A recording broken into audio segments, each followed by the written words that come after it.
Puasa itu jadi ibadah.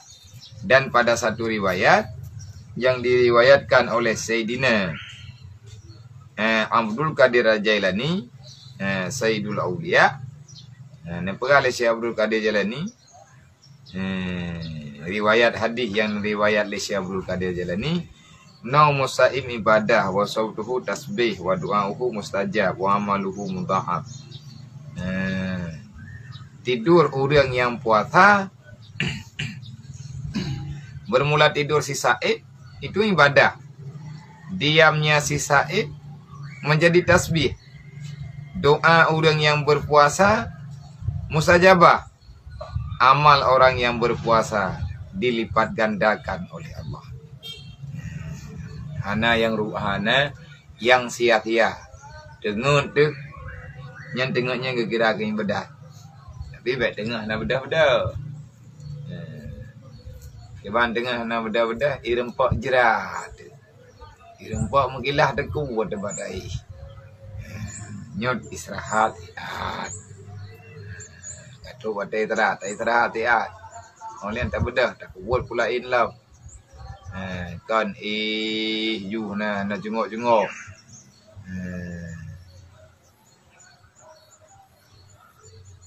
Bagiah ni tamang cahaya mendauro lang kama. Nyan kan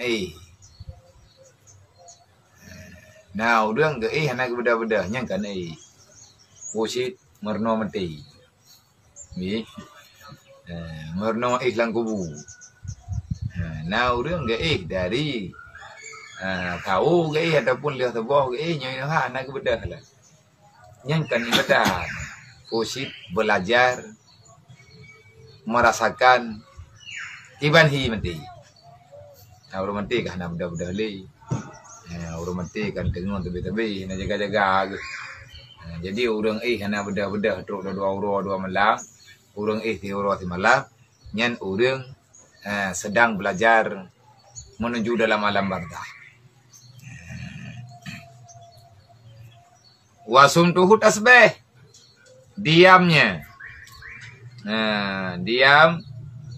Mana apa-apa aku aduh kalau ditanya dalam bulan Ramadan.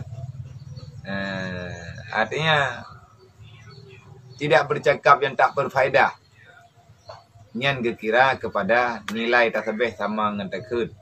Subhanallah, subhanallah, subhanallah, subhanallah. Tadu kalau tu dia beri falah. Dia benar falah. Sama lagi atas tasbih.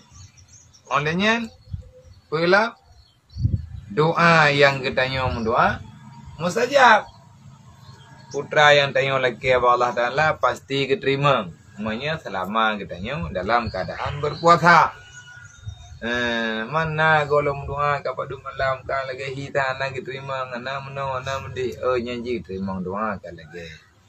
Dan nonton bin salam bin kata berah. Kau katanya yang penting ile karo katanya lang kawan orang yang mendoa yang weh tu kana roh katanya pi ile ada perah roh dalam kawan orang terima doa muta mendoa pi hana roh le katanya Allah Taala han ke roh katanya le orang yang memanggil nama Allah. Bila ada perah tengah malam murah wai katanya hana le kesempatan untuk mendoa alasan gabuak. Alasan menau alasan mendih. Hantar rempak le liang jarau. Bukan tamu doa karau ataupun tamu doa ke orang lain. Jangankan untuk berbicara doa kita diistijabahkan oleh Allah. Berdoa saja sudah tak sempat. Gabu ada gedis. Yang lihat temayang lagi tengok bedap. Oh melantang lagi hi. Mereka dua tri baju tri ada di kamp salah ada temayang rumah road. Rumah road ke rumah sewa. Andai kata rumah sewa pi kamu duk lang tidun padung sewa. Olehnya musallam salat road iya road dumpu ke road tamu tu ngan iya lang kulah road walaupun ada tablau. Yang menjadi permasalahan di pakan lagi tengok gabu ada datang meta dua lang tikam salat le tamayang asam peragan tamayang luhu peragan dekadi meta dua tanya badat 15 minit tam retib dia ada tasbih biu tantang sewa rumah. Mereka kadi tatung semayang. Theaat dan thai thewa. Thewa kula. Taduk daripada dekam mutala. Lagi-lagi hitang mutalanya. Peh dah bayi ke? Peh dah garo tu.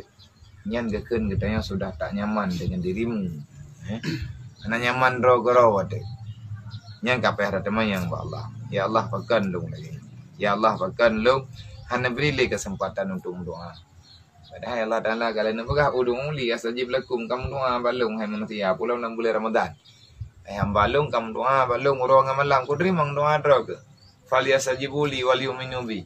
Tetapi syarat dan ketentuan untuk diterima doa oleh Allah. Antara syarat dan ketentuan fal yasajibu li. Tanya berdak istajabah putra yang keperintah oleh Allah. Wal yu'minu bi. Ya lagi ke perah puno yaitu imanan wa ihtisaban. Karena tamu iman dengan Allah. La'alakum yarsudun. Semoga orang-orang yang kagak beri watai oleh Allah kesempatan untuk berdoa, yang berarti karena kesempatan lagi tengok karena harapan untuk diterima doa yang gurah hantar rempak doanya yang gurah. Hana merempak tu buat je tengok hana merempak pegah tepu. Allah Taala yang berwurah tu berarti Allah Taala hai kedengar li ke tengok. Baiklah kena jom dengar hang galak kali. Artinya memberi dengan rida.